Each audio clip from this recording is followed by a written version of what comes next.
Welcome to On the Screen, where absolutely nothing we say makes any sense ever. And we are joined, as commonly, or most of the time, with the Geek Scorpio and Jesse's Girl, which has changed her icon recently. What is your icon, by the way? I gotta know. So that is Vivenna from the book Warbreaker, which is one of my favorite books ever. Okay, very good, very good. Yeah, Jackie was looking at that, I was like, what is that? Is that fan art of Jesse? I can't tell. No, but the Warbreaker novel is really good, and I have the leather-bound edition, hardbound, paperback, and audiobook because I love that book so much. Because shut up and take all my money, please and thank you. Yes, please, and thank you. So, I know what I said for. unfortunately, we are not going to be joined by the Yield Man tonight, as he is having some family-related things going on that are pretty intense. We've all had some moments, myself particularly. I had the illustrious and very, very publicized virus known as COVID-19, which had me at a convention for 2.5 weeks. So that was fun, and caused us to miss a month. But we're back, and we're going to get on topic. And the very first topic is one that's, I think, for some people is divisive just in a general sense. Because Intriguing. yeah, just in general, because some people will argue that it should never go here from there. So is this Yieldman's topic, or is this the wheel? This is actually the Geek Scorpios Oh. topics. Oh, Because we okay. hadn't done those yet, and I've been sitting on them, and I wasn't going to let that slide. Okay. But I will, I didn't prep the wheel. That sucks. We'll just do it on the fly then next time, because I'll prep it. Because I didn't do that because I wasn't as prepared as I should have been, because I was water sealing a deck earlier and I'm tired. So getting back onto the current topic, which is 2D to 3D jump, successes and failures. I remember this now. Did you totally forget? Well, I gave you a bunch of topics and lists and things, but it was a pretty extensive list for topics, so I didn't horse around on that one. I guess I'll start on that then. As far as, was it successes and failures, or just successes? Both. So basically, like, you can say, this is a game I think succeeded very well in the jump. This is a game I think fell on its face super fucking hard in its jump and never recovered. Or could have recovered in some cases. I mean, who knows? Maybe the formula got corrected down the road.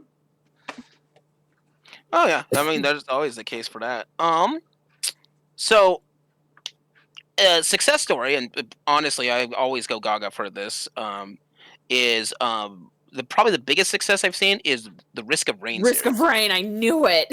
I love Risk of Rain. I know you do. Sounds really familiar for some reason. Risk of. Oh, there's more than one. Oh no, I clicked 2. What the? There's 2 of them. There's 2 of them.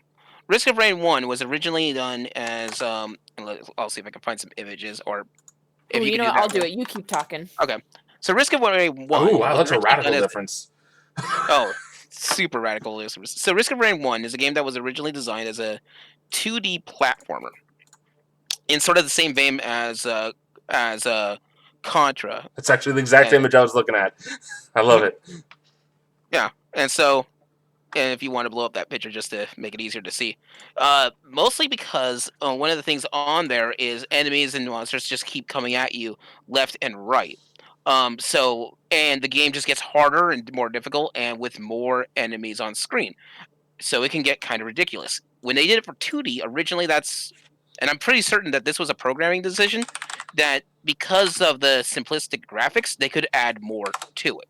So it didn't really have a stopgap, or it's so many creatures that can be on screen at one time that it's not a big deal. Like, I'm not certain if you've got that picture zoomed in or not. I do. I've got it definitely up. Yeah. So in that picture alone, there's like 3 bosses, and they're just going to keep on striving. Now, this is in their original 2D environment. They have several characters to play. The other image that you're seeing right now, if you could, that one is when it converted over to the 3D environment world.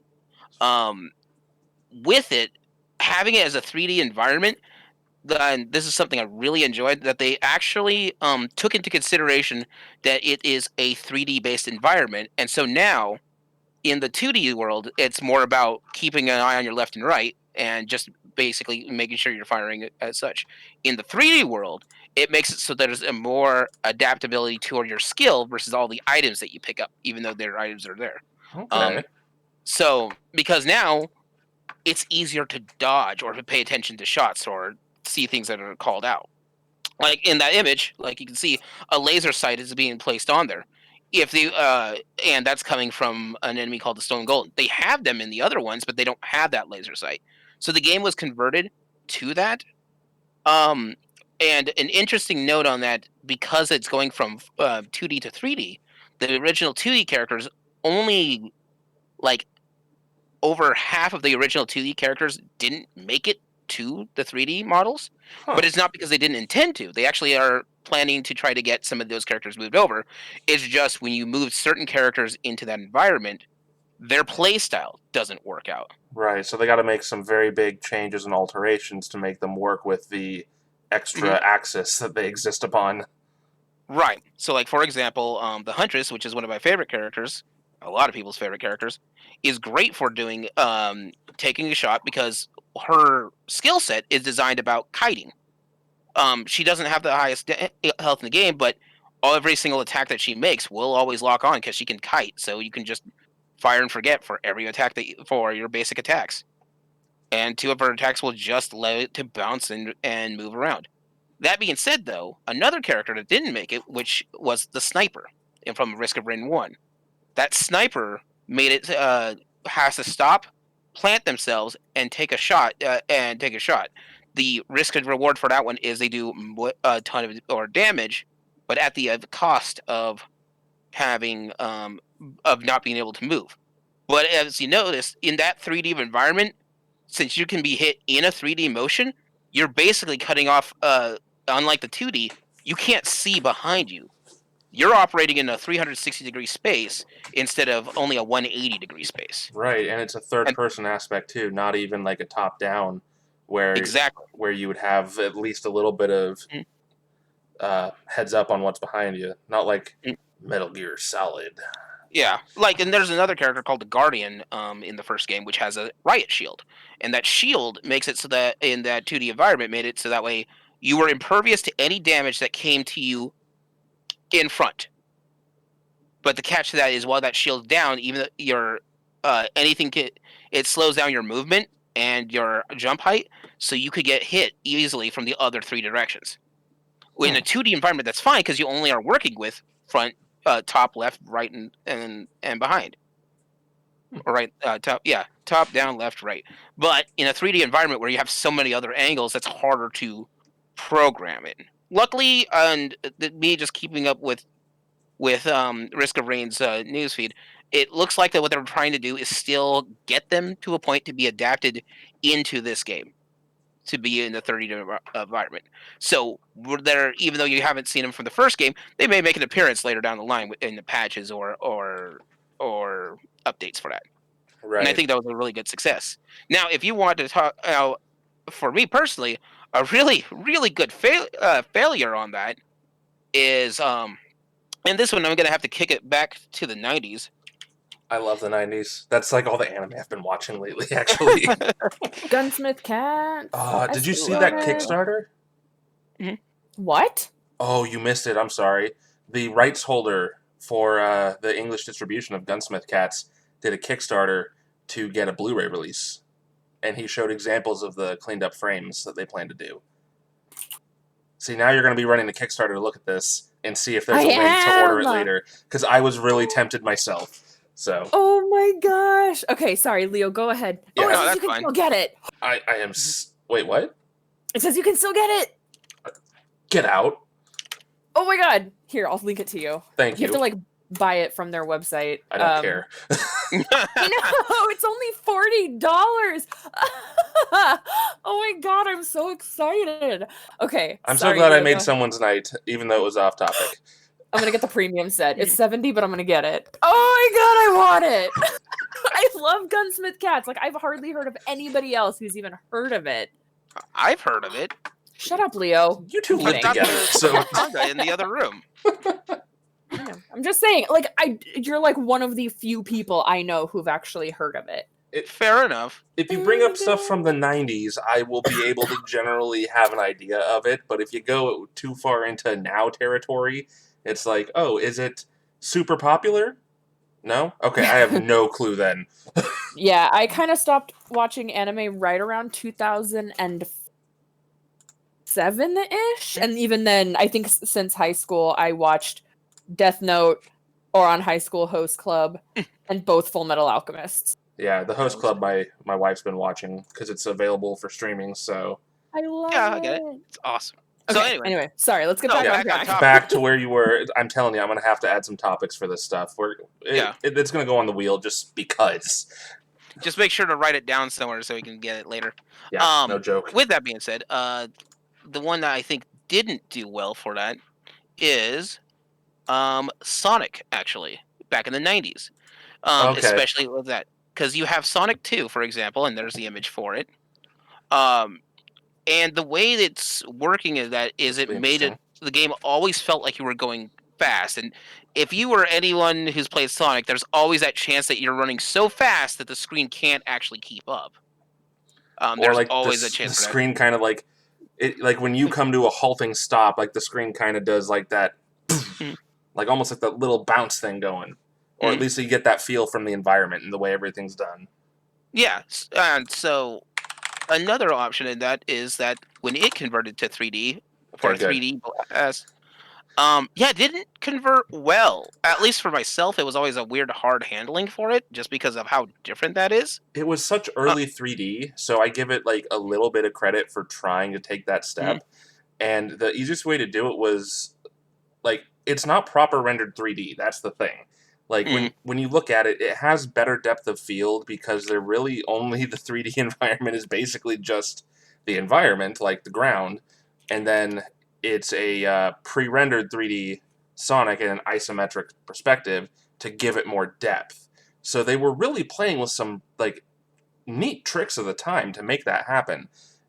But in the process, they had to like take it from like 11 down to 2 or 3 in terms of speed, and that really does hurt the experience for sure. Especially if you're in a Sonic game where speed is kind of the key for that. Yeah, that's like the definition of the game. Yeah. And so like when they started going into and this, for example, for when Sonic went into that 3D, like the Sonic stage in Sonic Adventure, the Sonic stages were actually kind of neat to do, and you'll see her this complaint over and over again with other Sonic games after like I think the 2000s or so, that it never felt fast. And just after Sonic Adventure, they just didn't feel that you were going nearly as fast, and it's kind of weird where they were. And I don't know if they just did it just cause, but they were kind of gimmicky. Like in Sonic Adventure, you weren't playing just Sonic the whole time. You could play as Knuckles and Big the Cat. Froggy. Let's do a whole fishing game for John half St. of this. John, you magnificent bastard of Duke Nukem, you. But yeah, so Sonic has so much so that there was such a big love for that I think it's Sonic Generations is the name of that game where they went back and just made it all in 2D. Kind of, yeah. They had Sonic Generations had like every stage had a 3D environment and a 2.5D environment, so you could play it in both ways, which was I think a really cool thing to do. Is basically here's some like some areas that were never done in 3D. Boom! Now they're in full 3D for exploration, and then here's some areas that were entirely only ever 3D, and boom! Now it's in 2D, and they play differently because of it, and it's an enjoyable mix. Boom, you said. Boom, I say. But yeah, they would sort of had to bring themselves basically back to form on that. That's an excellent picture, but it's small, but it's excellent because it's a very, very good comparison for the point that's being made. But yeah, so to me, when they made that jump from Sonic was one of those ones that did not make that jump from 2D to 3D well. It did have a lot of stumbles initially. Yeah, like they got better. I mean, they eventually started figuring it out. But yeah, Risk of Rain is one that I think just nailed the just nailed that thing. Yeah, I think that like I don't have personal experience with Risk of Rain, Oh, but we should seeing play it, it at some point. I will get you to play it. It's my jam. Really good. Yeah. as I've been hearing in this last few minutes, but it definitely looks like something that I could get into. Kind of like the first one, kind of reminds me of almost of Cave Story in how like Mhm. its overall design is, but then the third or the second one, the one that's in 3D, it has a lot of the bright neon colors, which really lend well to a stylized game, and I prefer stylized visuals in most cases over things that are aiming for realism. Yeah. And honestly, aesthetics are always a good play in my book. Yeah. But yeah, well, let's talk about that one possibly after this cast session. All right. Um, now, what about you two? What do you think made the leaps good and bad? Any thoughts, Uh, Jesse's girl? uh, Uh, uh, that's fair, uh, because I'm kind of with you on that. I mean, I guess one that is hit or miss for me would be, I mean, because in some ways it was really well done, and in some ways I feel like it was a little awkward, would be the jump from 2D to 3D for Phoenix Wright. Okay. So the first the Phoenix Wright trilogy and then the Apollo Justice game were 2D. And then Apollo Justice had like the occasional 3D cutscene, which was kind of awkward looking at times, but I mean it was fine for what it looked like on the DS. But then like I don't know, and it's weird because I feel like the 3D in Dual Destinies. Or Spirit of Justice.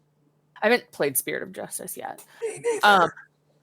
But in Dual Destinies, like it looked really good, but there was, to me at least, just something kind of awkward about the way that the mouths move. And I don't know if it had something to do with the teeth being weird or just maybe it was just kind of how 3D anime's gotta be or whatever. All right. Now I this first shot is Steam version of the trilogy, right? So you've got the hand drawn asset. Yeah, I Okay. love the HD collection too. It's so good. Okay, just making sure that I'm not losing my mind. I'm like, that doesn't look great to me, but I also see the tab key, and I don't think that's on the 3DS. Mhm. Yeah. Well, they also did so this is from the HD remake, which originally was released on iDevices. So I actually have it on my iPad. And before that I had it on my iPod Touch. And then yeah, now they've put the HD collection on Steam, which is fantastic. And now I own it and I love it. So I have the HD collection twice because it's worth it. But then yeah, in that other picture there's Dual Destinies. And I don't know, like I think it's really stylized. It's got kind of like that Borderlands-esque dark outline around a 3D figure. But I don't know. I think it looks really good, but for me, it is mostly just in the way the mouths that feel like it's a little bit of a miss. I can Mhm. see that. I But mean, it might just be me. yeah, I do like the changes to his outfit in there, where he's got the vest, because I think vests are dope as fuck. Uh, Well, that's also story related. He yeah. at the end of Trials and Tribulations, he takes 3 years off and becomes what everybody affectionately calls Hobo Nick. Um Hobo Nick. if Hobo Nick, let me get you a picture. He just goes and starts playing Pachinko? no, piano. He starts playing piano at a local bar. Hmm. And he gets he like I don't know, he's there to also like monitor mafia business and stuff. I don't remember exactly. It's been a hot minute. I really like the Apollo Justice game, but he What he about takes 3 Ace Attorney Investigations, Miles Edgeworth? I haven't played them. I have one of them, but I haven't played it yet. Okay, there we go. That's what I remember. I was like, But I don't yes, remember seeing the vest, but I like vests, so I'm okay with yeah, this. so Nick took 3 years off. I think it's like 3 years, and he in that time he adopted a daughter named Trucy. Um and Became a hobo. became a hobo. They actually live pretty nice for the most part, but it's just the way he's got that dumb beanie and wears a hoodie and he doesn't shave anymore. Like I'm sorry, did you call that beanie dumb? That is dope AF. No, I love his beanie. It just I would sport that. I love that beanie. I would make that beanie if I knew how to make beanies. But no, so he takes a few years off, adopts a daughter, and then gets back into it, mostly as like a mentor to Apollo after a while. But his daughter is so cute, and one of the cases actually involves her biological father and how Nick came to adopt her. Ooh, the feels. Because she comes from a family of magicians. And it's really interesting and really cute, and she has her act of the disappearing panties, and Apollo's like, what? And he gets her, and it's just like a pair of like she could do it with any article of clothing, but she's decided on a pair of panties, and it just flusters the shit out of Apollo because he's like, you're like 10.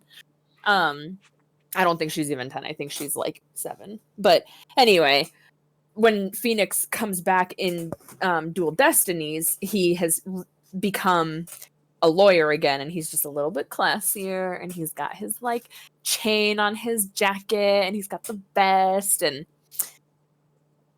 yeah, I love him. He's great. Yeah, I've got a nice vest actually from my wedding. It's like I opted out of doing like the jackets. I'm like, no, I want an excuse to own a vest. So we all did vests. You go. There you go. Make it a 3-piece. See, exactly. So you can make anything a 3-piece with that thing. So I think that's my success. All right. Slight misstep in the mouths, but even then, I think it's very subjective in that case. Yeah, like at first it's a little jarring, but like overall, it very, very nicely captures the essence and flow and feel of those very over the top and bizarre, motions they do. Yeah, and there's one character, I do not remember his name. I will think on it. And he's so expressionate and so like, I'm gonna see if I can find him. He's just got so much expression to him. And I love watching him just be like, what? Do his whole thing. Like, oh, is it this guy? Who's this guy?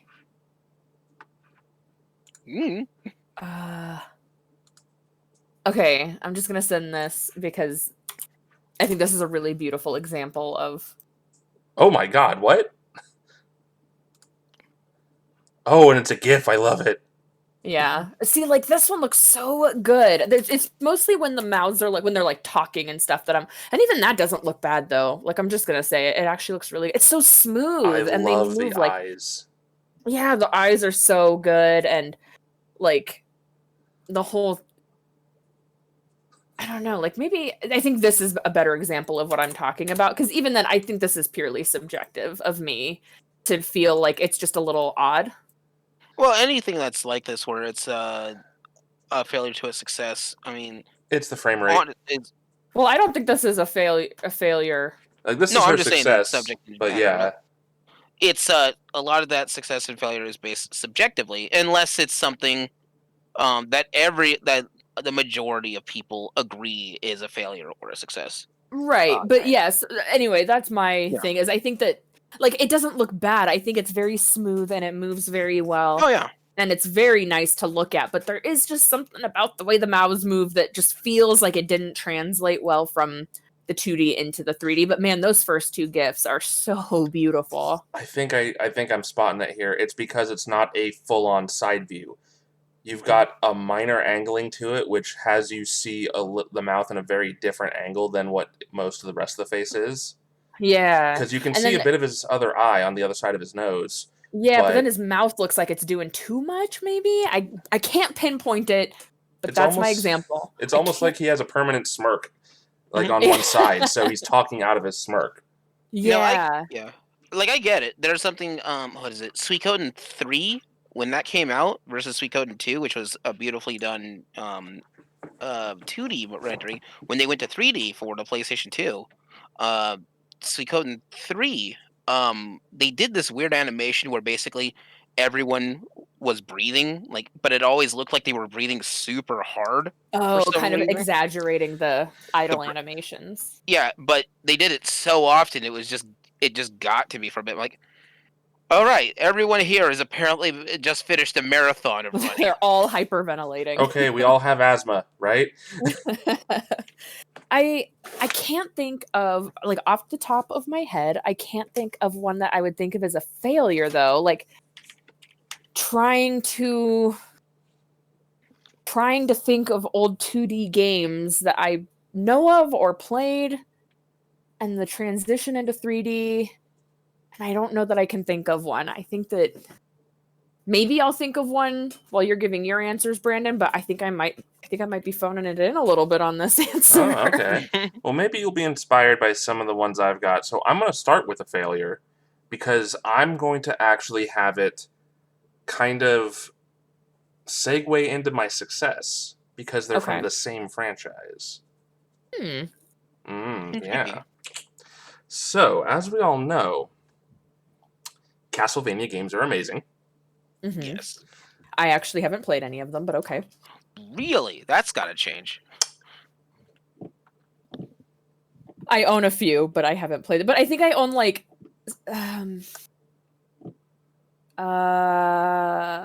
that one that was Console. I have it on PC, but I don't know if that's where it originated. Hold on, I'm gonna pull up my Steam account really quick. Harmony of Dissonance or Despair? Excuse me? No. 'Cause Lords that's of Shadow. Okay, no, don't count that. The first Lords of Shadow is actually good, but does not pertain. Okay, I could go with the success and a failure there. I could do it in complete reverse, but I'm not going to because this is a more important jump because it's the actual jump that we're going to go over with this. So, the very first 3D Castlevania game was on the Nintendo 64. And I just fat-fingered my caps lock, so this is going to look stupid as I type it, but no one else can see it, and that's what's important. And then I fat-fingered the B, Castlevania. I do have Bloodstained Ritual of the Night, which I know is not a Castlevania game, but basically is a Castlevania game. I mean, you're right and wrong, because here's the thing. It is a Castlevania game. The end. Anyone right in the head. The Tomato Man said it, therefore it is law. Yes, it's my Discord. I'll take that. Okay, so this... Oh god, that's such... Why can't I find a big picture? Gimme. Did you see Outer Worlds is coming to PC? Yes. I need to finish it. And it's getting DLC! I need to finish it. And that I saw too. I'm very quickly trying to find... Oh, Jesus criminy.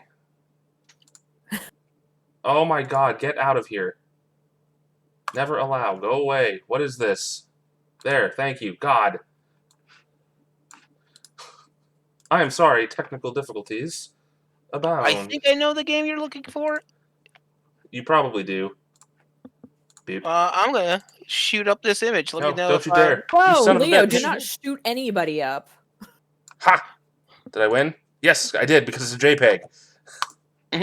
Yeah, it's Castlevania Lords of Shadow that I have. Ultimate Edition. Yeah, it's actually good. So this is Castlevania 64. And the thing was, they went from doing a 2D side-scrolling game to a third-person action game. And it just controlled like complete and utter ass. There is no other way to describe it. Also, for whatever reason, there's skeletons with motorcycles in this game. No. It's like, I don't remember the year this takes place in, but it's like, you shouldn't have that. You know, Castlevania they magicked excuse to a lot of those things, so... They did. Let's do Hi, Wiki. Dean. I can spell Wiki. It's with a Q, right? Yeah, Wikipedia. Wiki. Wiki. Okay, come on. Open Sesame. It is... Okay, yeah, there totally should not be motorcycles in this, because it's 1852. You know what? Ballpark it. Just because it won't be invented for another motor combustion engine won't be invented for probably another 20 to 30 years. Oh my god, and you know what? It's even worse because it's not even just that it's a motorcycle. It is just... God damn it, give me a fucking picture that's not 200 frickin' pixels. Okay, thank you. That's a bigger one. That's the one I wanted. View image. You are big, and I like you. I really should try to be prepared for these. I don't have skeletons on a motorcycle, but what I can show you is a skeleton that becomes a motorcycle. Dope.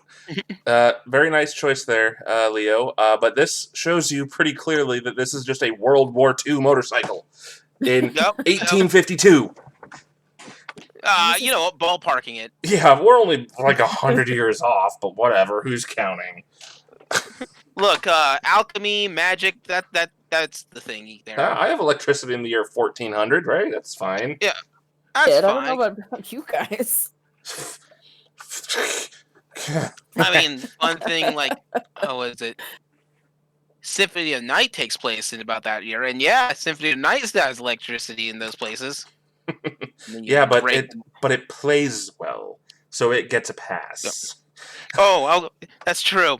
You'll be surprised how much we let pass if it works well. Yeah, if it works, we're willing to suspend disbelief if the game functions. The problem is the game doesn't really function that well, so it was so negatively received that it technically got a pseudo sequel / prequel / sidequel in the yeah.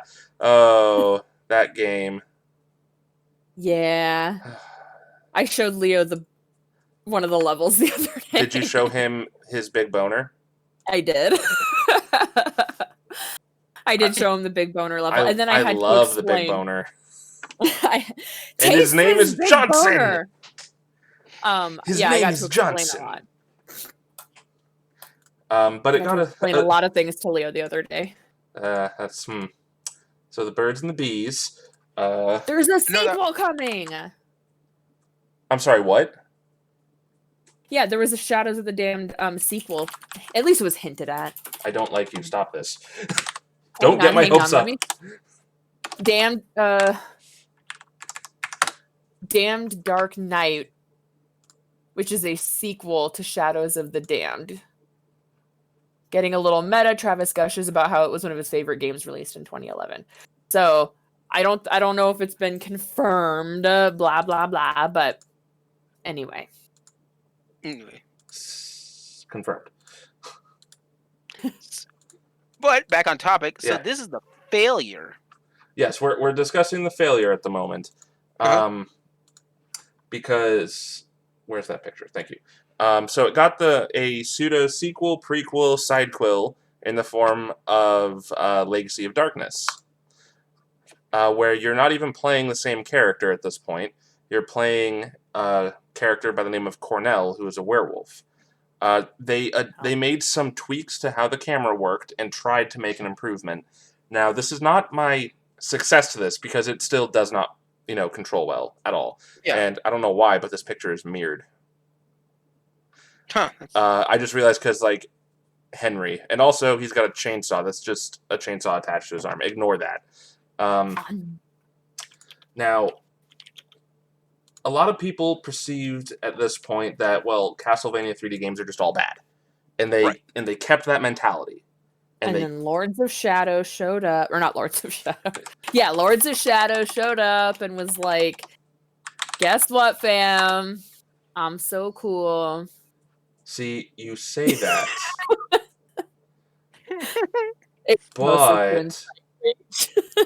But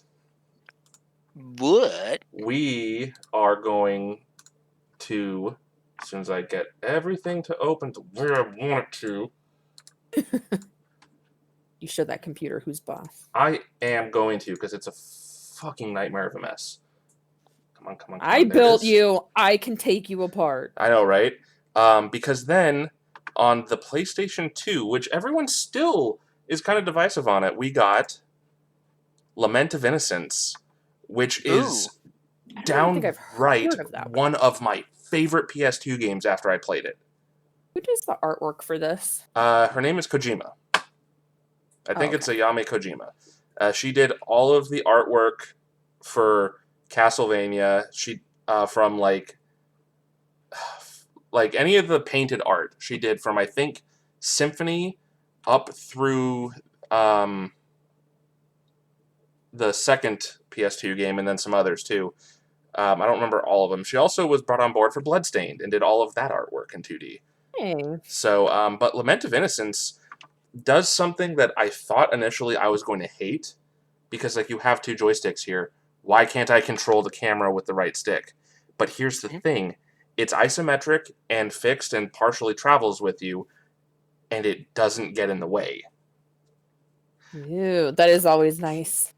It's a relatively short game. It is a Metroidvania game even too, because I believe Koji Igarashi was a producer on this title. But it just plays beautifully. It mixes up a lot of the way you expect weapons and stuff to function, like your sub-weapons, because you can change up the way they actually work with artifacts. So, like, if you have one artifact equipped, the holy water will, like, create a traveling thing behind you. So, like, you just run around and your footsteps leave, like, a fire trail instead of it being something you throw in front of you. Stuff like that. And it's really neat the way they worked a lot of this stuff in. Just a amazing example of how you can take something that worked well in 2D and even with a radically different engine and approach, still have it function and present itself appropriately. Because it does feel like a Metroidvania. There's a lot of exploring, a lot of things you can miss. You have the map that goes in through completing, and like you get however percentage and all that. I mean, it's just such a fun experience. If you haven't tried it, get over the fact that the main character's head and in-game model look fucking ugly as sin, and remember that this artwork exists. I will.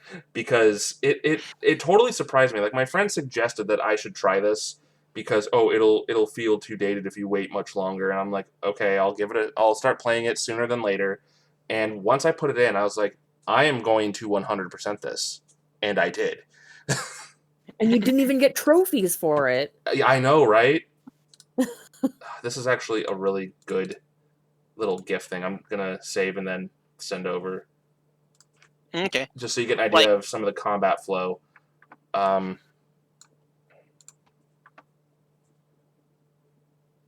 one thing. Oh yes, I played. Yeah. Not for very long, but I played Lament of Innocence. That thing is actually a super nice game. It got a sequel, right? It did, and the sequel sucked ass. Oh, that's so sad. But it's got an interesting premise to it, because have you watched the Netflix show? No. Ugh. You're making this so hard. No. So a very large part of the second season actually follows is basically a prequel to the second PS2 game, which was called Curse of Darkness. Or I think it was Curse of Darkness, yeah. There's a devil forge master who basically resurrects creatures and makes them into little demons for Dracula's army. Yeah. For funsies? Basically. Yeah, and for profit, too. For fun and profit. And he, basically, he's like done with it in the second game and is basically fighting his former friend. Well, those two are both friends in the second season of the Castlevania show, and a lot of it goes over their, connections with each other and how they get driven apart and all of that. But, and actually, oddly enough, the first season, I believe, or maybe it's the beginning of season 2, you get to see a portrait of the protagonist from Lament of Innocence that's on the cover there in that same art style.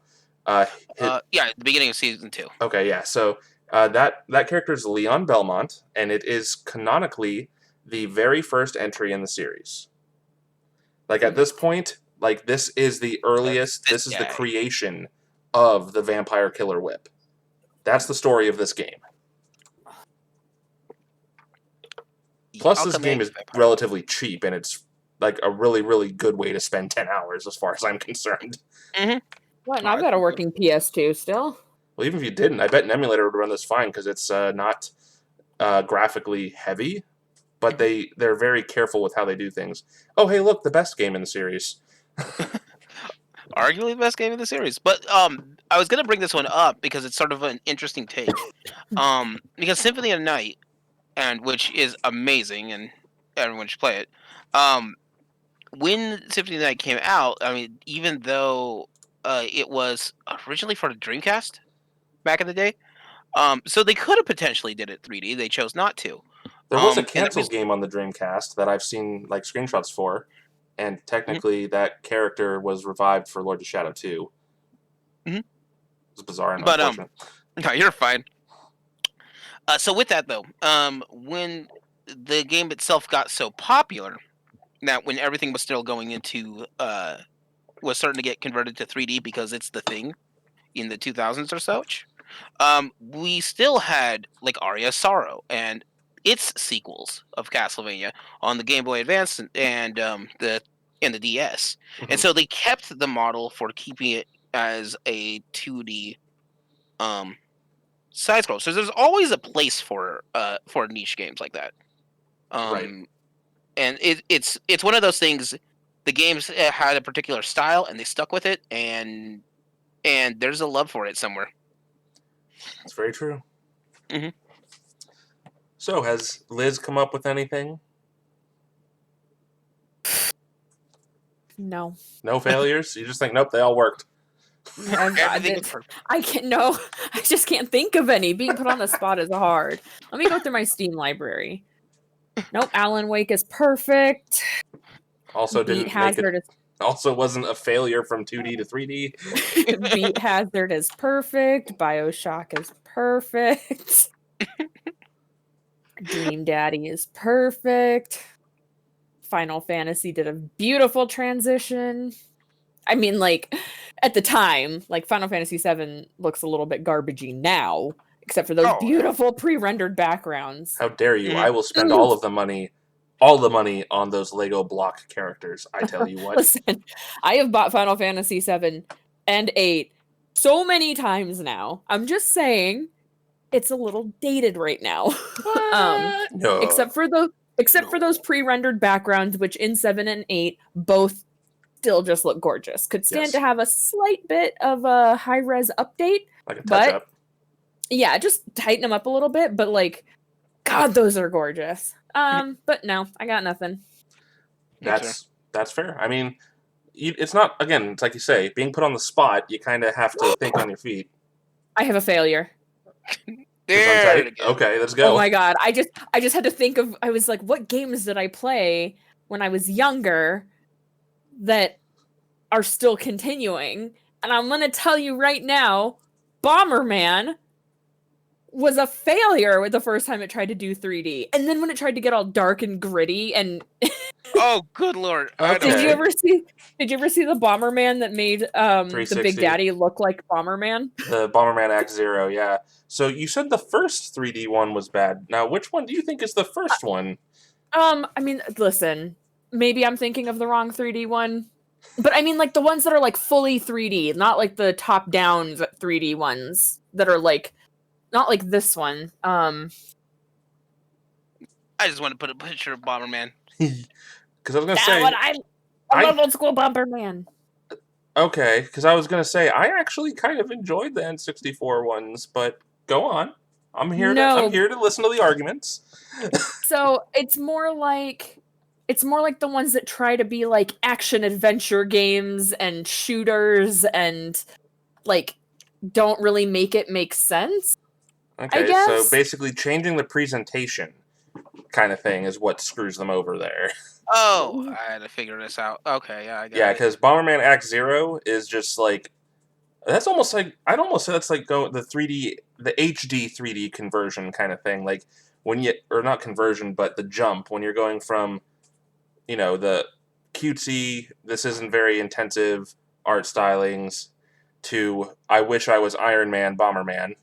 Yeah, like this Bomberman cover looks like somebody put it like somebody was doing an artwork for class or something. Like this is something that you'd expect if somebody said, "Give me a gritty Bomberman" Yeah, the worst or part is something. that is the Japanese cover, and by proxy is also the better looking of the covers. Oh yeah, I'm just trying to let me. I got Yeah, this no, one pulled up. you gotta put the worst one up. There you go. Yeah, so maybe it's not like the first one. Anyway, like just that 3D jump from or like that jump to something like this. Like what is this? What is this? This here also like why? Why would you do this? The cover looks better, but that butt though. That booty. But Yeah. then But also because I think this is always really funny, there was a I mean, I got a booty, but what am I? the cover of BioShock 2. Somebody pointed this out and now I can never look at it the same. How that Big Daddy is basically. Oh, never mind. Oh, God damn it! That's awesome. Yeah. And then just like now it's like if somebody just shows you the cover of BioShock 2, it's like, oh, Bomberman Shock too, right? Bomb Shock. Anyway. What has been seen cannot be unseen. Don't flip over the Bulls logo. Don't flip over the what logo? The Chicago Bulls logo. If you do, you will see a robot violating a crab. Yeah, I remember It's like the Resident Evil 6 giraffe blowing a guy. Oh yeah, or look into the eye of the Call of Duty World War II cover man, and you'll see. I think it's like a threesome. Yeah, now you know the one. I just saw that. Somebody just flipped it upside down, and oh, that's horrible. Yep.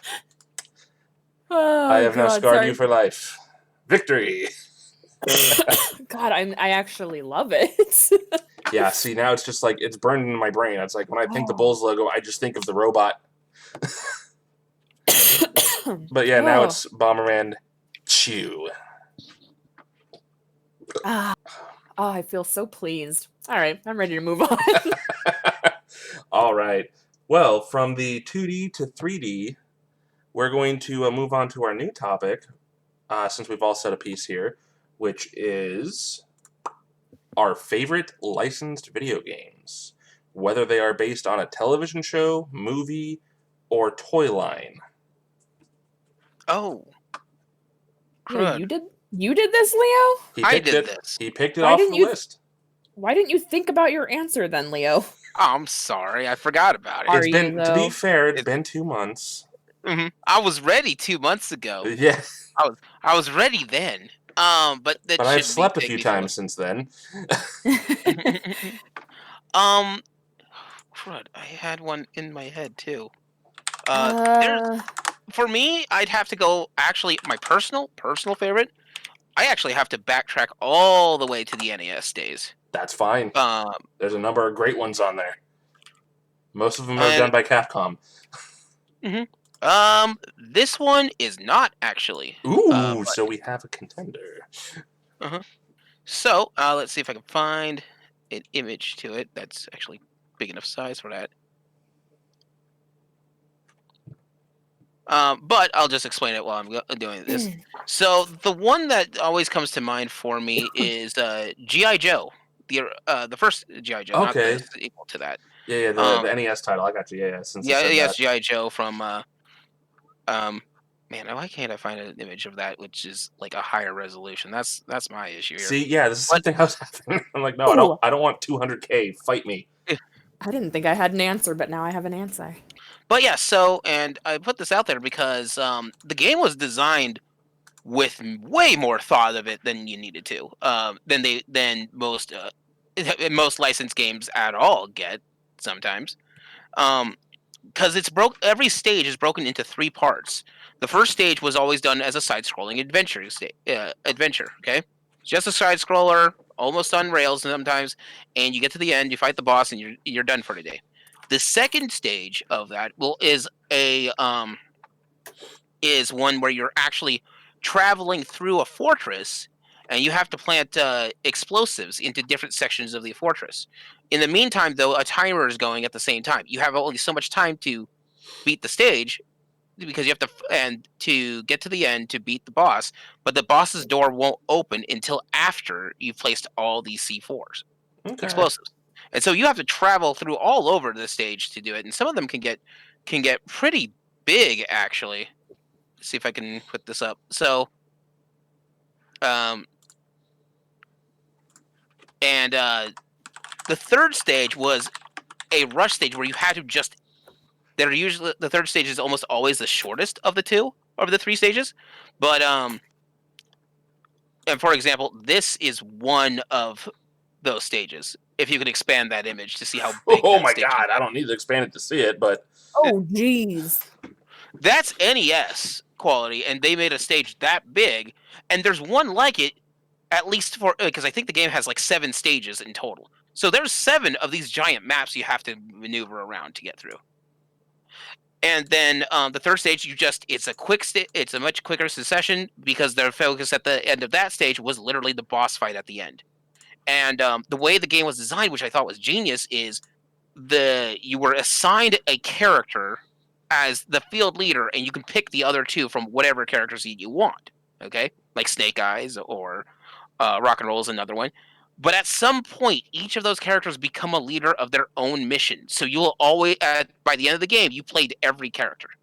And if the character has picked up, there's certain symbols. I think they're pistols, is what they look like, and they level up your weapon. Because one of the interesting things is that you can fight everybody by just punching them, so melee combat, which was risky. But or you can use your firearm, and the firearms always leveled up, but they had an ammo count too. okay. So you couldn't, if you just unloaded and wasted a lot of ammo, you'd need that same ammo for the boss. But as the characters leveled up, they retained that EXP, those gun items to level themselves up. So if done correctly, if you want to min max it, you could level up, and you knew what the next character was. So like, which I happen to do. So like, you'd have Duke for the first stage.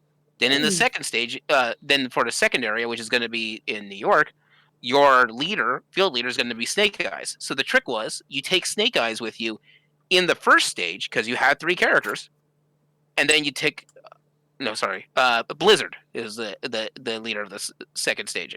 So you take Blizzard with you, and then you take Snake Eyes as well. So by the time, if you maxed out all the levels for Duke, the first character that you have, you could just keep power level the other guy. So when they became leader, they already were leveled up as well, and you could just think that way.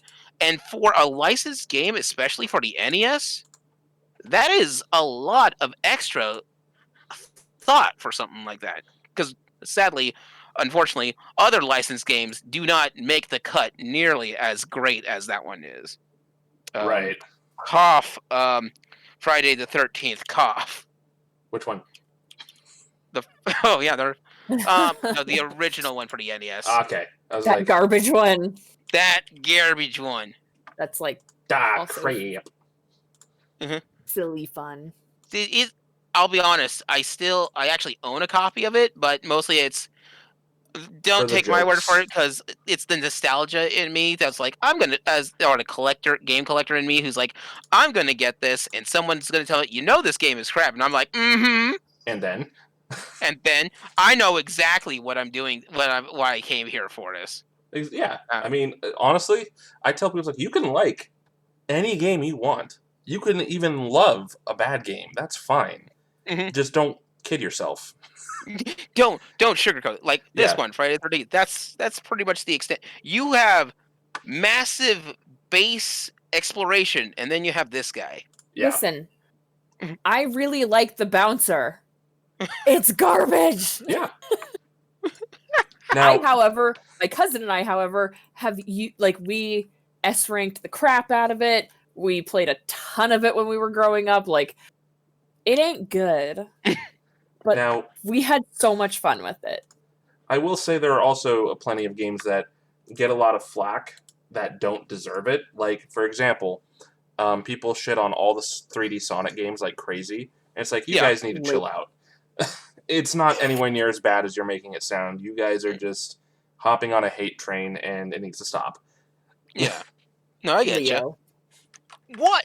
It sadly was Oh, just someone's because getting I called had out. a solid example for that. But his example was valid, because that really wasn't a very good game. No, I was just but teasing. but specifically, like when you look at Sonic Adventure, it's like people are like, oh, the game Yeah. is never good. Get it, just go, get out. You leave. You leave. But yeah, so like that was my my pick for that one. Just because.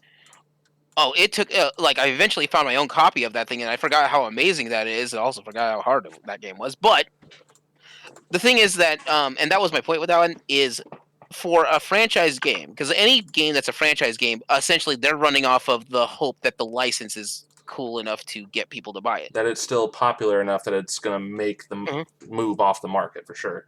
Right, but G.I. Joe for the NES is a super solid game, and for something like that's a complex. That game is more complex than most PS1 games that would or SNES games that came out. Oh yeah, it is. There's a lot of SNES games that just no. Yeah. Like Captain Novolin. Yeah. Why? But like, and for a license game where they're just running off of, hey, we just luckily enough got the license on it. Yeah. So that's one of my favorites on there. By the way, my example was also a licensed game. Which one? Captain Novolin. No, Oh. yep. Do you know what that is? No, I do not. Novolin is a diabetes injection. It's like Osmosis Jones, sort of. I'm if you can fucking dead copyright serious. Osmosis. He turns into a superhero to give kids their Novolin shots because of the diabetes. Diabetes. Diabetes. All right, well, is that your game? No. Is that your jam? Fuck no. We will. Remember, this is your favorite one, so we're not there to judge. We're here to. Yeah, like I to just told you allow that it. I genuinely enjoy the bouncer, so like no judgment here. Hey, I enjoy it too, for what it is. I know because the bouncer is fun. It's It just ain't good. Sora It's before poorly- Sora. It's poorly balanced.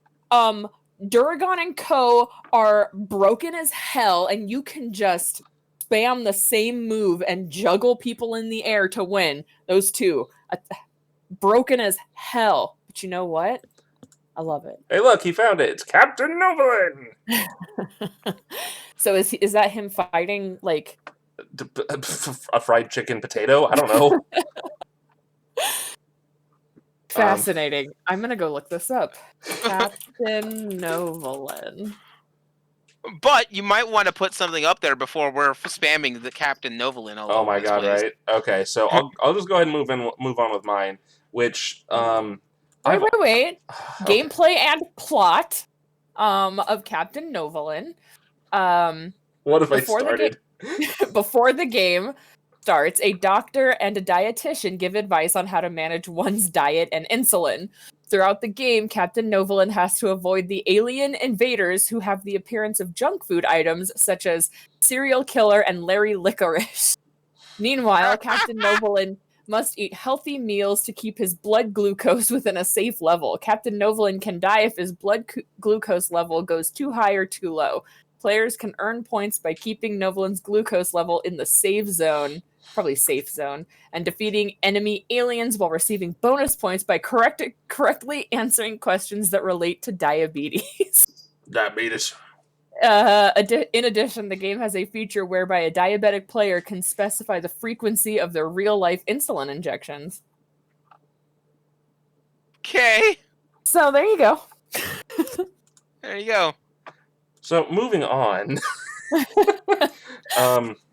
This is a weird one because like I mention it occasionally, not like with you guys necessarily, but it's like people, like even people I know that have the game and have played it, and I've played it with them. They're like, oh, it's not very good. It's like, no, it's actually quite good. You're just not thinking.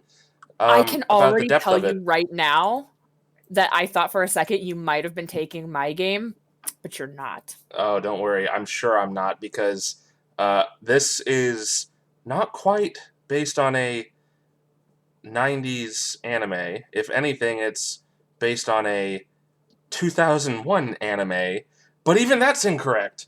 This is based on a model kit line from the 1980s. Gundam. No. Oh. But you're fucking close. Robotech. Zoids Battle Zoids! Legend. I love the shit out of this game. There is a lot of customization you can do with the Zoids. Different paint colors, different weapon types. There's a versus mode, even. I've got plenty of screenshots here that I'm going to be posting up. And each weapon functions differently. Each creature moves differently, so you have to factor in your movement with the weapons you're using. Because the reticle is going to move differently based on your movement speed, and what weapon it is. So as you're running towards an enemy or side-strafing an enemy, you have to be cautious of your reticle's motion. Huh. And my friend, I think, doesn't like that. But there's a number. I think that's smart. It's super intelligent. I love it. But you can see here, like, there's different colorations. These are actually the same machine right here, but one of them is red and gold versus the white and pure black, and the red and gold one has a cannon on top of it. Mm-hmm. And also, if you click, or not, you don't have to click on it, but the picture that has what looks like something jumping upward, it's like the third one up, that is also technically the same machine, but orange and with blade weapons. Oh. Yeah, I see what you're talking about there. There's a lot of variability in it, and it's just a lot of dumb fun to play. The biggest issue with it is the fact that it has some pretty hard difficulty spikes with some of the missions, because some of the single-player missions put you in specific machines to do certain tasks, and some of them don't move very quickly, so getting out of the way of some things becomes difficult. Huh. Yeah. But it's just so much fun to play, and I, like, only recently fixed my video files for that show, so I rewatched it recently, and God, it was also done by Ocean. It's not that great of a dub in a lot of cases, but, like, all the creatures are based on either animals or dinosaurs. There's even a turtle. Nice. The turtle defense. It actually has, I think, one of the highest defenses of any of them because it moves so slow. But lions, wolves, foxes, elephants, tyrannosaurs, raptors, stegosauruses, brachiosauruses, all kinds of stuff like that. Multiple tones for paint, multiple weapon types. I mean, it's just so much fun to play. But that's my licensed game. It also even got a, oddly enough, a crossover, I think it was Spider-Man in the 80s. It's like a side story going on in one of the comics. It's very weird. But it's a GameCube title, specifically, and it's technically the second of 3 games that came out in Japan called Zoids Versus. And I'm kind of sad we never got the third one, because the third one actually introduced flying Zoids a lot more aggressively, so you had a lot to play with that. That's neat. Yeah, there's also, various types of birds, I guess depending bats. on how the flying goes, because, like, I'm going to tell you right now, the flying in Kingdom Hearts and Kingdom Hearts 2 was not fun. Nope, it sure wasn't. Especially seeing as how, maybe that's why they only let you do it in one spot in Kingdom Hearts 1. Yeah, because, well, the flying like and truly swimming. like truly fly. Yeah, like Neverland exactly. and Atlantica. Thank you. Like, the Geek Scorpio strikes again. Yes, that's a praying mantis Zoid. to be astonished.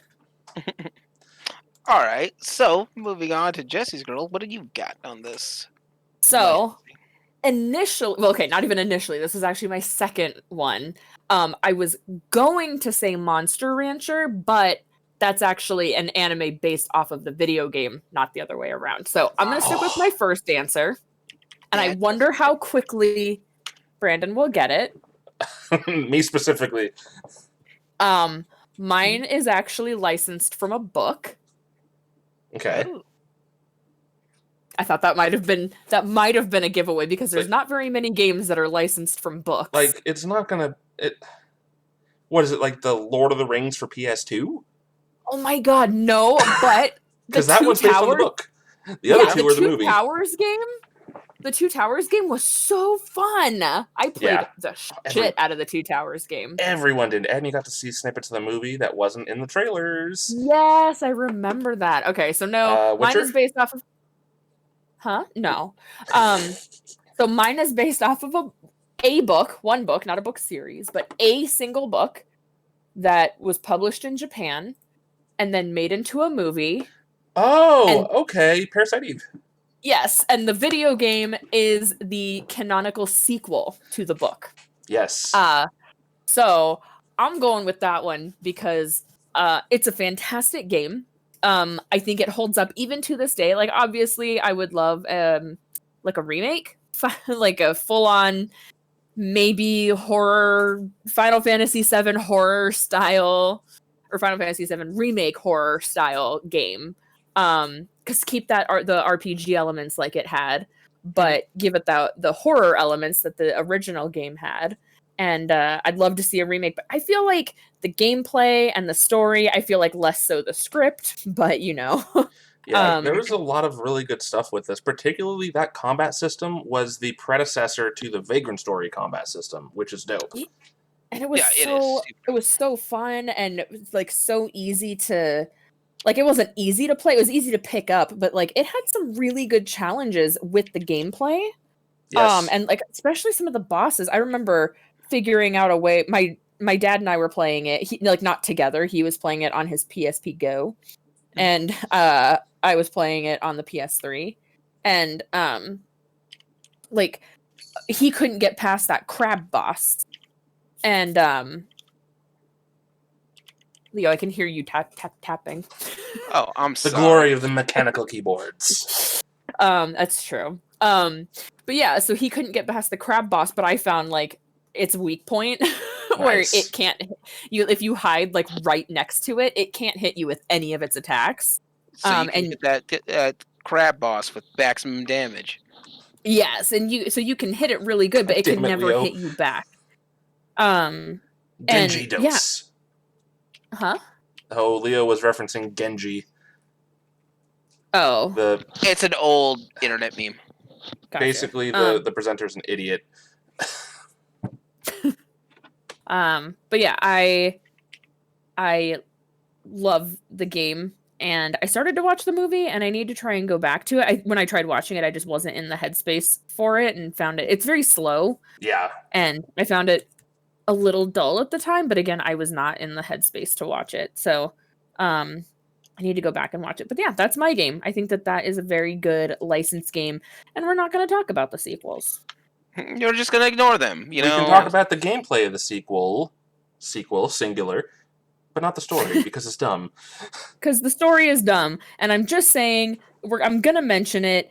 Third Birthday would have been better if it hadn't been a Parasite Eve title. And that's just the facts of it, because the fact that they gave Aya amnesia means she is Aya Brea in name only, and everything happening in Tokyo just kind of has nothing to do with Eve and could just have been alien invasion or something, or monster takeover or something to that effect. And it just didn't need to have the Parasite Eve title on it. Yeah. My thoughts and feelings. There's some really interesting facts too on top of that, because a lot of the elements in this game were actually supposed to be Final Fantasy VII and 8. Yeah, there's actually a point in this game, and I think we talked about it before, and I think I sent the picture of it before, but there's a place in this game that looks like the training center in Garden in 8, and I can get you this picture. You can straight up unlock the Squall's Gunblade in the sequel. I'm not surprised. It's super weird because it's both a melee weapon and a ranged weapon. I mean, that makes sense. It plays so weird, though. Yeah, I remember that. Oh, man. But, yeah, there's so many neat little things like that, because originally it was going to take place in 7 was going to take place in modern-day New York, with... Unork. Unork, yep. I said it. That's Unork. modern-day New York, and it was going to have a primary antagonist that was a sorceress. So you Old. and you've got basically blonde hair, blue-eyed protagonist, which became Cloud ultimately, and then the Eve as the villain is what became the sorceress for 8. So There you go. like it all comes full circle. But the fact that they got licensing to do a video game sequel to a novel is just so unique. Like not even just to, you know, to Japan, just in a general sense. It's not a thing you see. Yeah, and that's why when you said Witcher, I was like, oh yeah, because the games are canonical sequels to the series. Which Or they're canonical to the series. Yeah, the fucking writer is so butthurt about his stupid decision in the Oh my past. gosh. It's so funny. I got to tell Leo all about that because he hadn't heard about it, and so I was like, sit down. I'm gonna tell you some. I'm gonna We've tell got you a some. story time. Yeah. That's So a yeah, fun one. that one was super fun, and just I got to because we were actually talking about the different kinds, like when you hire somebody to do something for you, and specifically in the vein of artwork, and so you have to decide, do you pay somebody more money up front for a piece of artwork that you're going to use, whether that's like a character design or a 3D asset or what have you? Do you pay more upfront for the art and the licensing rights, or do you try and make a contract that's I'll pay you for the art right now, and then you get royalties from every version of the game sold, and like, and various contracts in between, like I'll pay you half of the full price, like if I was going to buy the rights, I'll pay half of that price, and then for the first 1,000 copies that are sold, you don't make money, but then you make royalties on everyone after that. Yeah, you get like And a we were small having percentage for the life of its sales. Yeah.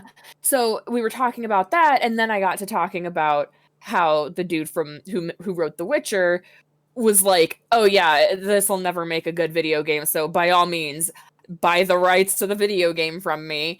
And then when The Witcher 3 started making goddamn bank, he was like, "I want royalties. I want more money." And they were like, "That's not the deal, dude. Like, no. He went We're as not far as to giving." say that they screwed him out of it, and they're like, "No, here's the contract.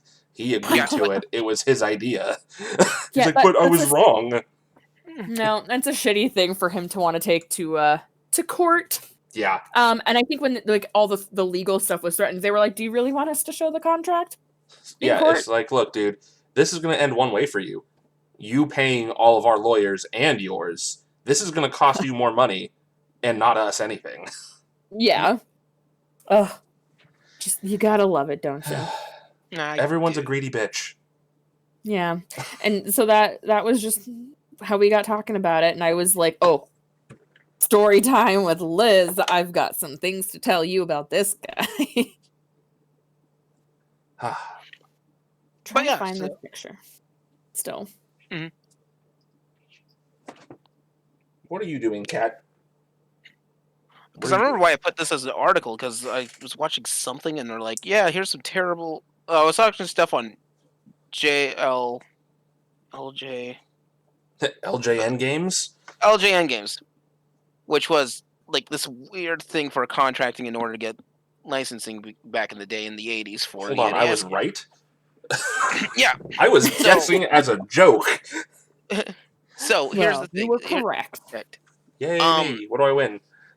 A little side story, I guess. Essentially, back in the 80s, in case anybody didn't know it, Nintendo, in order to keep from having another video game crash, had a really tight hold on the console market back then. It was basically Nintendo and that. So one of the rules in that stated that a video game company could only make so many games in one go. 5 a year. Was that it? Yeah, I 5 think it was a year. 5, yeah.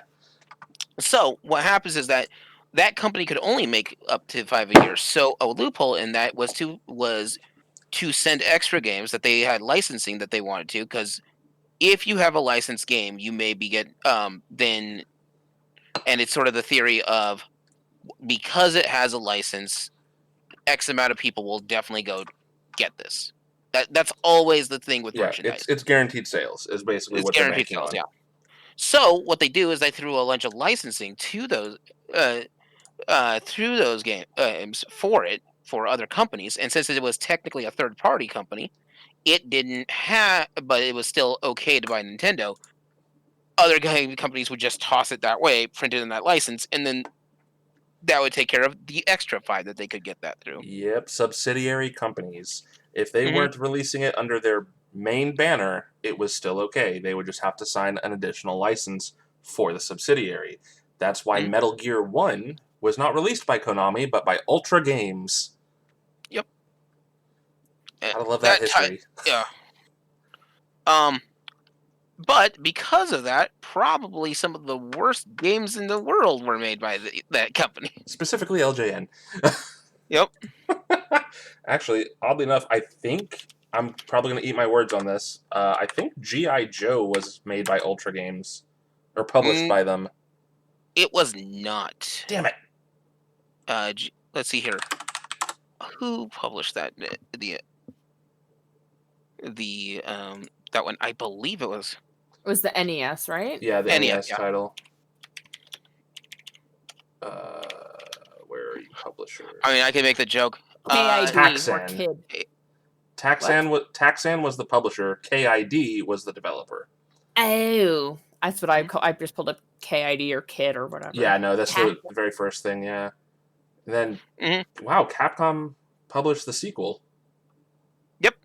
The sequel was published by Capcom.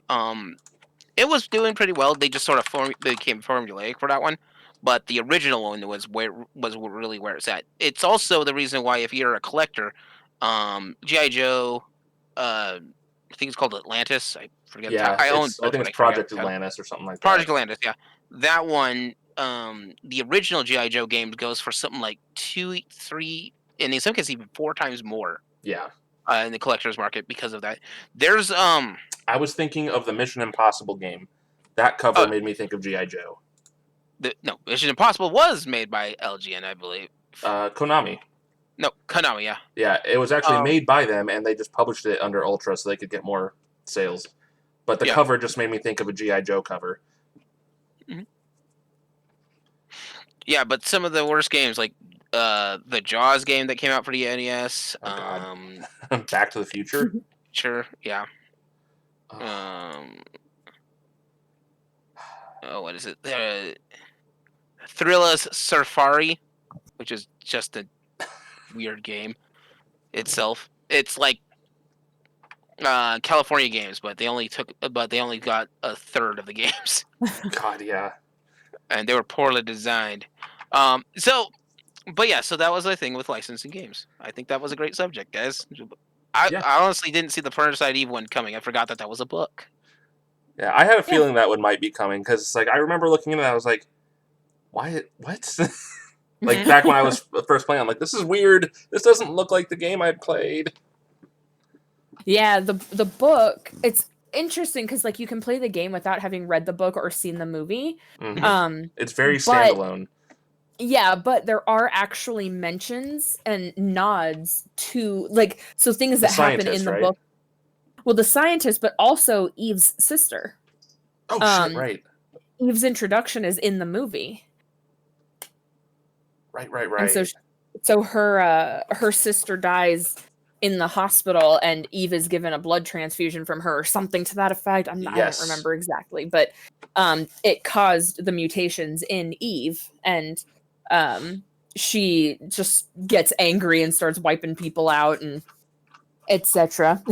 etc. Yeah. And then yeah, she goes to New York, finds Aya.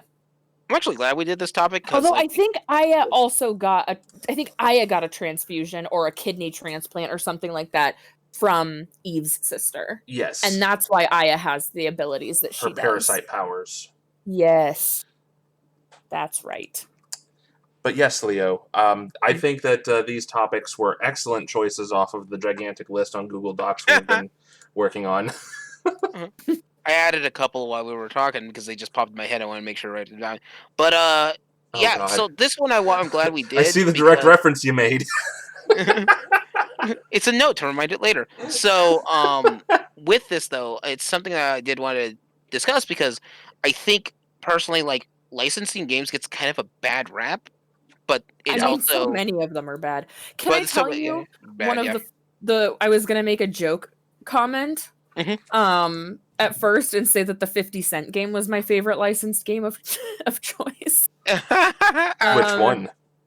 Yeah, I think there's two of them. I There's just was gonna Dose. say I was just gonna say the one to make you guys laugh. It worked. We both laughed. But that was it. And then I forgot about it. But yeah, no, I think licensed games get a bad rap because so many of them are bad. And there are good ones, but I feel like they are the minority. Oh, so It's many. just that video game developers are getting better at not making shitty games. Not always, but they're just getting better at it. And so I think that's why we're seeing better licensed games like Alien Isolation Oh man, and yeah. Mad Max. The new Mad Max, not the original Mad Max. Yeah. Yeah, no, that one's not very fun. The new one kind of got overshadowed by a certain thing called Metal Gear Solid. Yes. Not necessarily wrongfully so, but also unfortunately so, because Mad Max is also a very good game. I've got like 25, 30 hours into that sucker. To go play it. It's worth it. It's worth your time. I got it on the Apocalypse sale on Steam, and I think I got it for like $4. Oh, that's a wicked steal. I got mine through Humble Bundle when it was still fairly early in its release. So I was like, okay, why not? Because my friend talked me into it, and it's like, God damn it, it's actually good. Yeah, the Apocalypse sale was really fun, and I'm trying to find it really quick. Because I got another one that I was like, oh, that sounds like it could be interesting, and then everyone was like, this is the most goddamn depressing game ever. Oh yeah. It's like an ice. The one I'm thinking of is like an ice game. It's like an ice apocalypse, and so just people are frozen to death. And Which one is this? I'm trying to find the name of it. I have to go find when I got Mad Max because it was. Is it Frostpunk? No, I think it's a game that's. No, I don't think it's Frostpunk, but I remember having that because I think I got Frostpunk for Leo because I was like, no, it's called Icy Frostbite Edition. Because I got Mad Max, Icy Frostbite Edition, Metro 2033 Redux, and Metro Last Light Redux. And yeah, Mad Max was $4.99. What was that game called? Ice. Icy, ICY. And it's called. I got the Frostbite Edition, but I believe I either got Leo or was going to get Leo Frostpunk because You're going to. I don't have that, so it looked depressing as hell. But this game called Icy, it's like a visual novel strategy style, whatever, and everyone was just like, this game's really sad. Oh man, I like looking through my order history. Man, I cannot find a good image for that game you're talking about. Which game? Icy. Oh, well, I'm just in Steam, so Yeah. I'll just grab some pictures from there. Yep, and then load them up as I go for the audience. Oh, wow, that's forever ago. Maybe. Wait, did I delete that? I'm gonna be real upset if I deleted that. That's not the one I meant to post. I know you love it, but come on. Yeah. Why? This is also Icy. Also, here's the cover of its sequel, Heat Wave. That's still Parasite Eve. Oh man. Okay, so let's do that. Nope. Are you guys trying to pull up pictures from Icy? No. So what I'm trying to do is, okay, you know what? Let's collaborate for a moment since I've still got everything going. I'm still recording because. Okay, there we go. Yeah, that almost looks sort of Fallout-ish, just from that one photo, like original Fallout or Wastelanders. Wastelanders, I can see, but yeah, that looks like something that would totally be up my alley. This is Icy, not Frostbite, or Okay. not Frostpunk. Not Frostpunk. No, I gotcha. This is Icy Frostbite Edition. not Frostpunk. But I was gonna get Leo Frostpunk because it is a little bit more what I thought would be up his alley. But then people were like all these games that are Ice Apocalypse are like, these are sad. This is too sad. Nope, this is definitely up my alley. I do enjoy my strategy games like this. A post-apocalyptic story-driven survival RPG. The title takes place in a distant future during a new ice age where remnants of humanity try to eke out a living as best as they can in the harsh environment and terrible conditions of what's left of the world that once was. After suffering an attack from raiders and being captured, you witness some of your friends getting sold to a strange group of heavily armed mercenaries. Shortly after that, you and a couple other random people are eventually able to escape your captors and run for freedom. As the leader of this new group of survivors, it's up to you to guide them across the White Wasteland and track down the mercenaries who have taken your friends while also making vital decisions that could mean life or death for your new family of nomads. That's deep, yo. That was a Steam review from Positron _ for Icy. Cool. Okay, so I am currently going to take 2 of the things from each of our independent lists that we have and put them on my wheel, technically. What I'm doing is, because I didn't prepare myself. We should put all of us on the spot next time. Don't give us these topics up front. Oh, but I kind of wanted to spin the wheel on the camera. Oh, well then do that. So that way I'm not cheating and like picking. This is like to make it as random as possible, you know. So Okay. I get you. So I mean, this is kind of on the spot for me. I just forgot about most of these for a while. yeah, we were all on the spot, so we win because I honestly Yeah. didn't do any prep, and I even changed what I was going to pick for the 2D to 3D failure success stuff, like midway. Right. So, but just to get this going, because I don't actually have the proper wheel on here. What I have on here is my backlog wheel, which has Spin Again, Xbox, GameCube, PS2, Dreamcast, and PS1. Do you like hearing the spin? Yeah, the spin. So what I'm going to do is have us each look at the Google Doc. Okay. Which it's pinned. I don't remember where I pinned it. Is it just pinned? It is just pinned, so you can click the pin at the top, and it'll take you to the whole thing. Preferably, we should go off of the ones from our independent lists. However, Liz only has 2 on her list. I only have 2. So we can just take those 2 and put them on here. Yeah, Leo, don't look at them. Or... Yeah, my 15. Yeah, Leo. Or like mine. Or you can pick from any of the stuff we've done, and we can just, remove those basically from this list of selection because they're just going to be put on the wheel. Okay. I think I get it. And I'm going to just assign them to each of the pictures because it's actually a picture wheel that I made. Okay, well, Nice. I feel fine with my 2. Okay, so I'm going to then assign... Can I have the GameCube for one of mine? You can. I will do that right now for you. Which one do you want on there for GameCube? Soundtrack. Soundtracks. All right. So the GameCube is going to be favorite video game sound tracks. And what would you like for games that made you emotional? What were the options again? I've got Xbox, PS2, Dreamcast, PS1, Spin Again. PS2. Sold. Okay. Video games. That made you sad. Yeah, that made you sad/cry. That mad you said. Okay. And oddly enough, those are right next to each other on the wheel, so that works. Ah, neat. All right, you got any ideas there, Leo?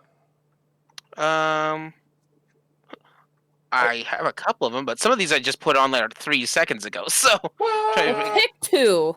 all right, fine. I love the most recent one. I can't say it because it'd be like future spoilers. Yeah, Yeah. I didn't look at anybody's list but mine. So I mean, Well, just don't look at the last page, and then you'll be yeah, the last fine. page will be fine. yeah, I Um, didn't look at any of them. I promise. but I will pick one of that's sort of a newer one. Uh, Videos that sequels had dramatic changes. Okay. Whose list is that on so I can find it and That's remove it? mine. Okay. It's the newest of the newer ones that I put on there. Hold on. So it's at the bottom. I've blinked since then. And by that I mean I haven't refreshed the page.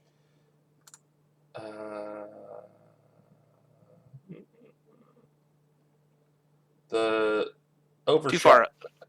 Overshadowed's the one I've got freshest on there for you. You know what? Put that on there. It's freshest in my mind too. So might Okay, as fair well. enough. So we are going to put games that were overshadowed by competition. Mm-hmm. I That's a already know better my word for it. answer. Did you read my little note there? Yeah, I read it, but it's spoilery for a certain someone, and we're gonna wait and put that caveat there if it lands on it. I want to know. You very easily could, but you're just choosing not to spoil yourself, so it's great. Well, I'm trying to be a good sport about it. It's a good sport, and it's not that we don't agree; it's that I'm gonna stop talking, otherwise it's gonna spoil that. Anyway, what's your next choice, bud? I'm gonna go with and this is just something I'm just curious with. Expensive non-video game add-on that you purchased for your gaming experience. Okay, so Like peripheral equipment. yeah, like basically Not just necessarily peripheral equipment. It could be something else on there. Like I've got a story for that one, but Well, I mean, like, do you mean like collector's editions, or do you or mean just like? collector's items.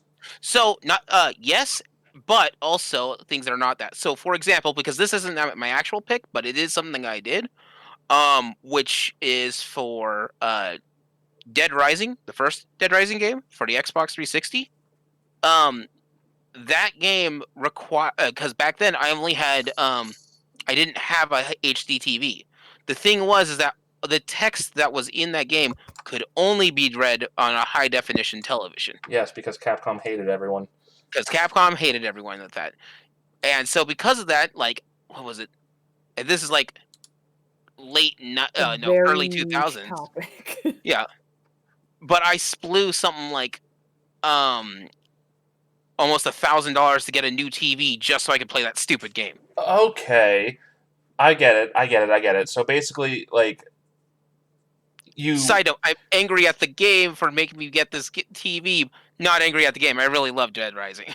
I feel like this is a very niche topic. It's a very niche topic, but I get it. Like, yeah, no, I understand. Does it need to be just feels expensive, like... or can it just be things we purchased that were not directly related to make it to enhance the experience? Like, does it have to be expensive? No, it doesn't have to be expensive. Just the ones I did happen to be ridiculously expensive. So that makes it easier then, because I actually have an answer for that, which will be good. Because that just means it's non-video game add-on purchase for your experience, which is good because I've got some of those. Like some of them could be simple enough, like getting a whole new keyboard set because you wanted to make your game better. Yeah, like you bought a keyboard that just happened to have WASD in a ergonomically convenient positioning, because those exist. I've seen them. It makes me upset because I get like a weird claw wrist on my keyboard. Yeah. Okay. All right. So. Okay. I'm going to add, just because I brought it up and I feel like this is going to be a good one for a lot of us, though less so Chicho because he's not much into it, but I'm going to put favorite 90s anime on there because I mentioned it and I wanted to keep this a little bit varied, which the non-video game purchase thing is perfectly in line with that too, so that helps keep things mixed, which is always good. And That's a really good one. Do I want to put you on there? I think I do. I'm going to assign, also, games you want to play for the first time again on the wheel. Oh, I have Ooh. 1,000 answers for that one. I love the fact that I came up with that so early. I'm like, man, which one do I want to experience for the first time again? It's the same thing with movies, you know? It's one of those things. Yeah. So, Oh, if you put movies that, you know what? You might want to actually make a second one of those for movies. oh, don't you worry. It'll happen. Okay. So here is the official list so everyone can see. And by everyone, I mean the people, because I'm not done. I'm still recording on the camera here. Mm-hmm. So I'm moving the wheel. You can't, but everyone else can see the wheel. And I'm going to let you guys choose where the spin starts from. Which of the 6 categories should the wheel begin at when I start the spin? Spin again. Spin again. That's what I was again. going to say. Yeah. All right, I moved it to spin You again. start by spinning again. That's how the genius of this works. Nailed it. Okay, countdown, folks. From what? Hey, Pick. I don't care. Pick a number. All right, 3, 2. 2, 1. Woo! Spin! Ooh, we landed on the PS2, folks, which means games that Hey. made you sad/cree. My I games that made me create sad. every term. I create so much. Oh, that's gonna be a rough one for me. I mean, I have one. It's just rough. Yeah, just ones that make you emotional, Leo. Oh, Yeah, snap. I know you don't cry, so. And I just remembered, too, we do 2 topics at a time. So we Yeah. get to spin again. Yay! Sorry, Leo, that was mean of me. I wouldn't mean it to be like that. So, No, it's fine. on that note, that just means spin again literally is... Well, no, not spin again. PS2 is now spin again. Spin again! So, Yay. is it going to start on spin again? Let's leave it on PS2. Okay, so I'll move it to PS2 and we'll start the next spin. Countdown. 3, 3, 2, 2, 1. 1. 1. 1.5. Oh, PS2 again, so I'm spinning again, just because... Spin. You land on that third time. Damn at it! this point, Okay, spinning again. Shush you. Spin harder. I'm afraid to spin too hard. All right, landed on PlayStation 1. So our favorite 90s anime. Oh. Okay. All right, favorite 90s anime and video games that make you emotional. Okay. So I'll have to just like go with a solid white one and then actually use the dry erase crap for it so I can actually write on it because I don't want to keep doing this because this feels really cheap. And clearly I didn't go cheap since I literally made this wheel format myself for my prize wheel. Yay! Liz has seen a picture of it. It's not just like I crudely drew. It's like really high-end stock photos. Which I don't have a photo of on my computer, which makes me sad. Anyway, to anybody that decided to watch this, wasn't a nightmare, but wasn't also... Ew. But it wasn't, Come on! I just saw Not Alan Wake, Liz. We know that one already. It took you that long? Because I left that in there. Yeah, I didn't have this open. Also, who wrote Alan that way? That is not correct. Alen. Alen. That is a copy-paste. So... Leo, learn how to spell my favorite video game. I'm mad. I'm glad that one didn't get chosen. I have no other answer for that one. You take that off the list, Leo. Well, to be fair, it's taken off the list anyway because it's on the wheel. Good. It's on the wheel. Oh, man, that was fun. All right, well, to all you who decided to join in on this unique recording, oh, sad face, we appreciate your time and we hope you enjoyed. Tune in next time for a mismatch of sadness and 90s anime tropes. Hey. Yay.